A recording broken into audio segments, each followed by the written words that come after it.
झारखंड मुक्ति मोर्चा के अध्यक्ष शिबू सोरेन की पुत्रवधू और स्वर्गीय दुर्गा सोरेन की धर्मपत्नी जामा से विधायक सीता सोरेन ने पार्टी के सभी पदों से इस्तीफा दे दिया और इसके साथ साथ विधायकी से भी इस्तीफा दिया और इस्तीफा देने के चंद घंटा के अंदर ही वह बीजेपी का दामन थाम ली।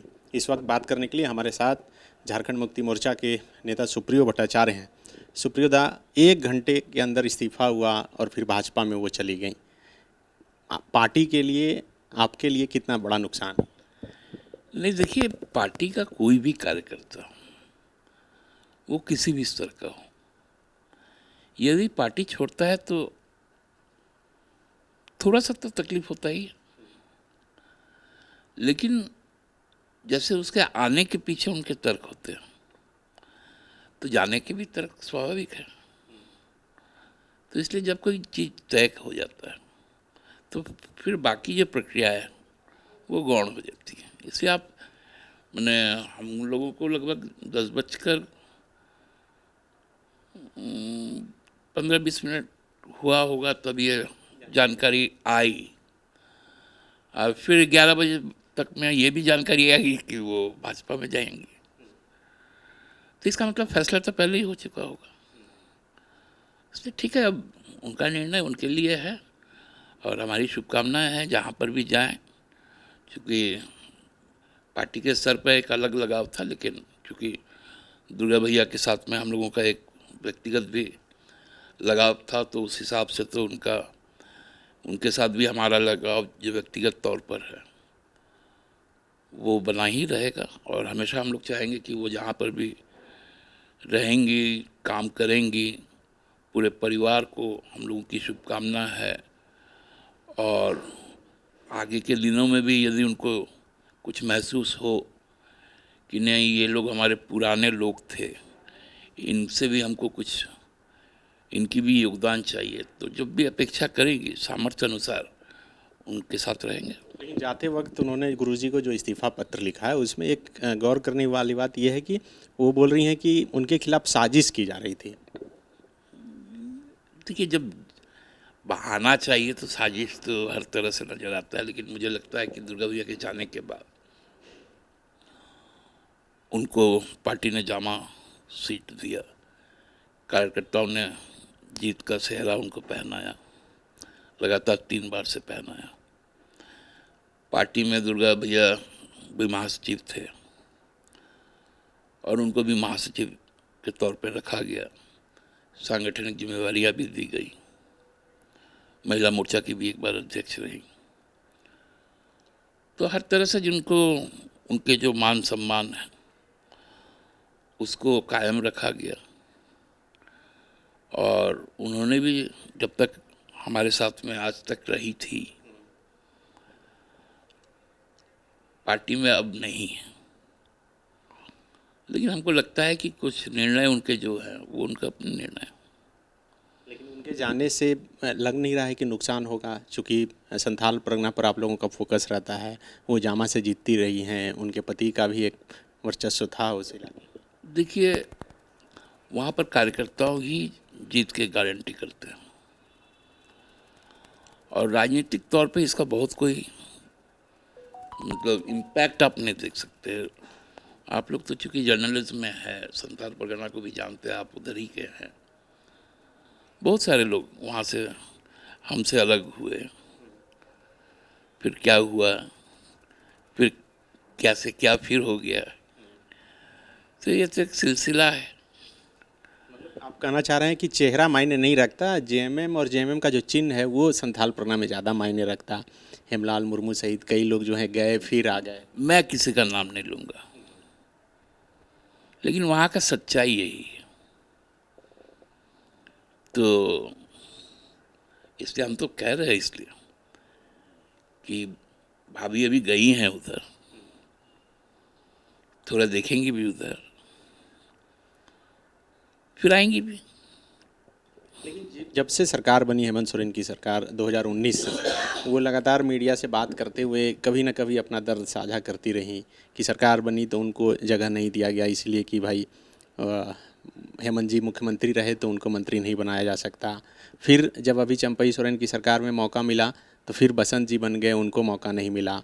इससे पहले चंपई सोरेन की जगह कल्पना सोरेन को मुख्यमंत्री के रूप में प्रोजेक्ट किए जाने लगा, तब फिर वो विरोध की। अभी चूँकि लोकसभा चुनाव होना है और वो पहले मीडिया से बात करते हुए कह चुकी थी कि उनकी दादी मतलब रूपी सोरेन, जो शिबू सोरेन की पत्नी है, वो कमिटमेंट की थी कि जयश्री को जो है दुमका से लोकसभा का चुनाव का टिकट दिया जाएगा। लेकिन अब चर्चा है कि वहाँ से हेमंत सोरेन लड़ेंगे। मतलब हर जगह तो उनको झटका ही लग रहा था। देखिए, कुछ बातें जो परिवार के बीच में होती है उसकी जानकारी हम लोगों को नहीं रहती। हम लोगों का जो हद है, हम लोगों का जो लिमिट है, वो राजनीतिक पार्टी के तक ही है।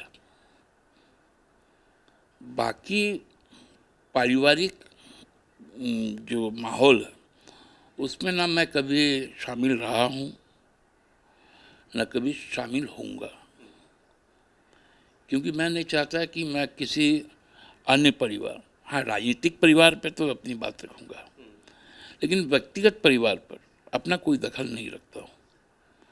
मैं तो विशेषकर मेरे बारे में हम कह सकते हैं, मैं कुछ पारिवारिक निर्णय ऐसे हैं, मेरे अपने जो सहोदर भैया हैं, दीदी है, छोटी बहन, उनके भी परिवार में जब तक वो लोग सलाह नहीं मांगते मैं कभी हस्तक्षेप नहीं करता हूँ, और न ये होना चाहिए, मैं व्यक्तिगत तौर पे मानता हूँ। माना ये जा रहा है, और चूंकि सीता सोरेन भी पहले ये नाराज़गी जता चुकी हैं कि कल्पना हेमंत जी के जेल जाने के बाद कल्पना सोरेन का जिस हिसाब से प्रोजेक्शन हो रहा है, उससे उस बात से वो आहत थी, और यही वजह है कि उन्हें छोड़ने को मजबूर होना पड़ा पार्टी। नहीं तो दुर्गा भैया जाने के बाद में तो भाभी का प्रोजेक्शन था। उस हिसाब से नहीं, वो सिर्फ विधायक बनी,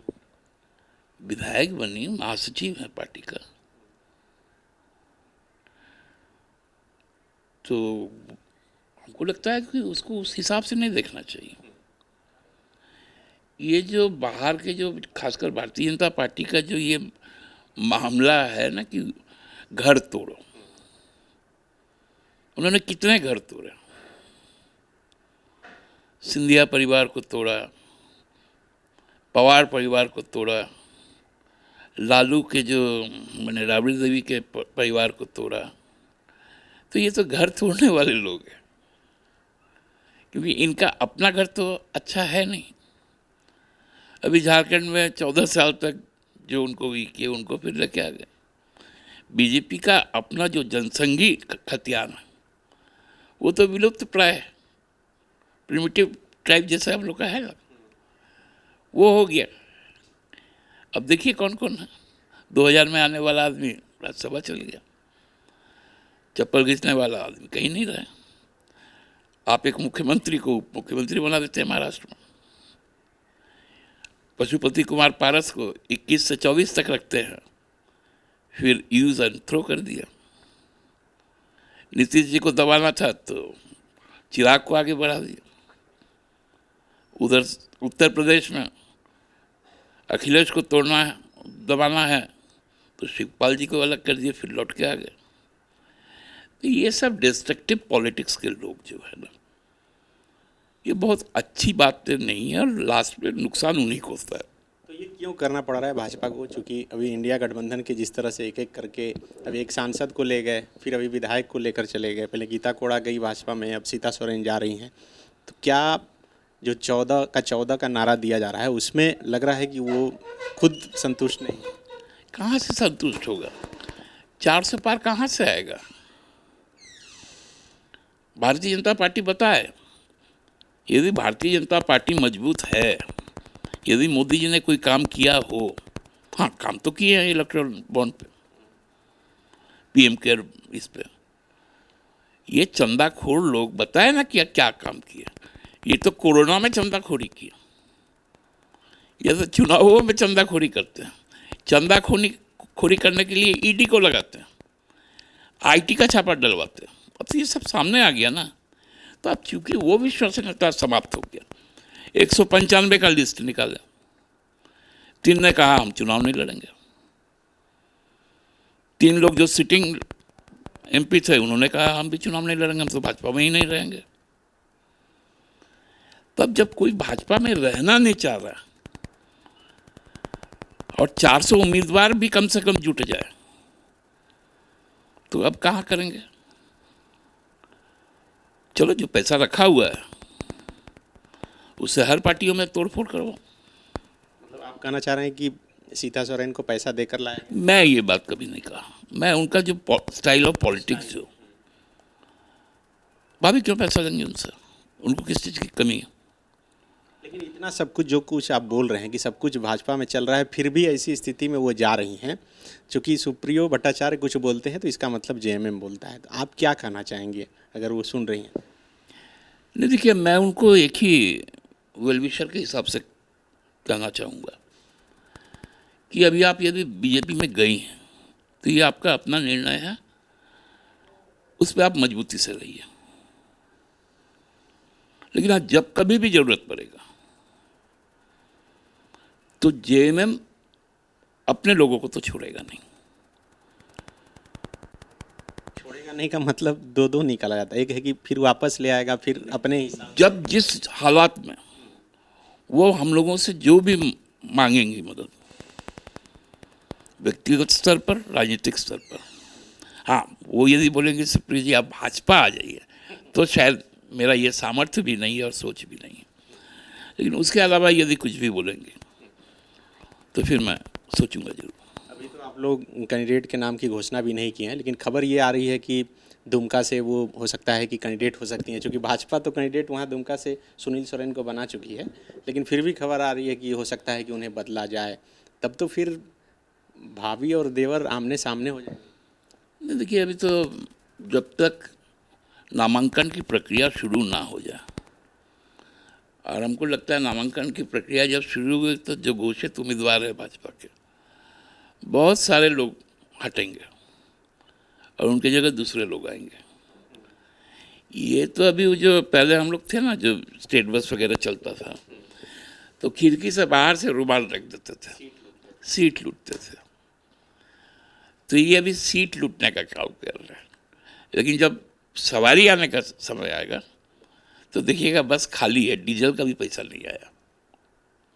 मतलब आप कहना चाह रहे हैं कि अभी कई और सीट पर ये बदल सकते हैं? बहुत सारे सीट पे बदलेंगे।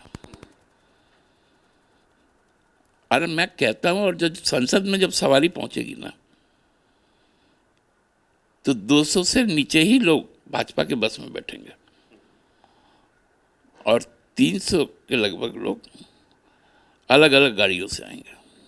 अच्छा, आज जब ये खबर आई कि सीता सोरेन भाजपा में शामिल हो गई, ये भी थोड़ी देर बाद खबर आई कि चंपई सोरेन जो मुख्यमंत्री हैं वो जेल जाकर हेमंत जी से मुलाकात किए। क्या कुछ बात हुई, कुछ निकल? नहीं, हेमंत जी से मुलाकात की जो उनकी पहले से जो ये था वो तय था, क्योंकि वो मुलाकात का एक प्रक्रिया है कि हफ्ते में एक ही दिन मिलना है, उसके लिए पहले से आवेदन करना पड़ता है। तो वो आवेदन के द्वारा ये तय था कि आज उनको जाना था वहाँ पर, तो गए। अब गए हैं तो बातें भी की हैं, तो बातें अब वही बता पाएंगे कि उनके बीच क्या बातें हुई, क्योंकि मैं तो गया नहीं था, मुझे नहीं मालूम। कल्पना जी गई थी, उन्होंने भी बात किया। बसंत जी गए थे, उन्होंने भी बात किया। अच्छा, बसंत जी भी गए? हाँ, विनोद पांडे जी भी गए थे आज, उन्होंने भी बात की। सरफराज जी गए थे, उन्होंने भी बात की। तो और बहुत लोगों ने बोला। आज बहुत लोगों ने मुलाकात की। और मेरी इच्छा है कि ये पूरा एक मुलाकात जब समाप्त हो गया तो जब अगला बार का होगा तो हम भी इच्छा रखते हैं कि हम भी जाएं एक बार। अपने नेता से मिलने का कौन नहीं इच्छा पालेगा, तो हम भी जाएंगे, मिल के आएंगे। एक आखिरी सवाल, हेमंत जी के जेल जाने के बाद जिस तरह से आप लोग न्याय यात्रा, न्याय मार्च कर रहे हैं, कल्पना सोरेन को आगे करके ऐसा दिखाने की कोशिश की जा रही है कि आंसू का जो है बदला चुनाव में लिया जाएगा, कि जिस तरह से हेमंत जी को ज़बरदस्ती जेल में डाला गया और यही वजह है कि कल्पना सोरेन को मंच पर खड़ा होकर बोलना पड़ा। लेकिन अब जब कल्पना खड़ी होंगी तो उनके सामने तो अब सीता सोरेन भाजपा की तरफ से खड़ी होंगी और उनकी आंखों में भी आंसू होगा कि किस तरह से हमारे खिलाफ पार्टी ने, परिवार ने साजिश किया। तो इसका सामना कैसे करिएगा? देखिए शरद जी, आपको मैं बता रहा हूँ कि विधानसभा में जब अंतिम बार बोले थे हेमंत जी, उन्होंने आंसू पर बहुत बड़ी बात कही थी कि मैं आंसू बहाऊंगा नहीं, आंसू को बचा कर रखूंगा। और उस बात को मैं आज फिर दोहरा रहा हूँ, हम आंसू पर राजनीति नहीं करते। हम पुलवामा के शहीद पर 19 का चुनाव नहीं लड़ते। हम सौदा नहीं कर सकते, और सौदा नहीं कर सकते हैं इसलिए आज हम जेल के अंदर। सौदा कर दिए होते तो बड़े ठाट से रहते। बिल्कुल, ये सुप्रियो भट्टाचार्य थे जो कह रहे हैं कि सीता सोरेन गई हैं, उनको शुभकामनाएं दे रहे हैं और द्वार जो है उनके लिए खुला भी रख रहे हैं कि अगर वहाँ कहीं दिक्कत हो तो आप फिर से आ सकती हैं। अब चुनावी मैदान में देखना होगा कि बीजेपी की तरफ से सीता सोरेन को क्या कुछ जिम्मेदारियां मिलती है और कैसे झारखंड मुक्ति मोर्चा के सामने खड़ा होकर वो उसका सामना करती हैं और क्या कुछ बोलती हैं। शुक्रिया।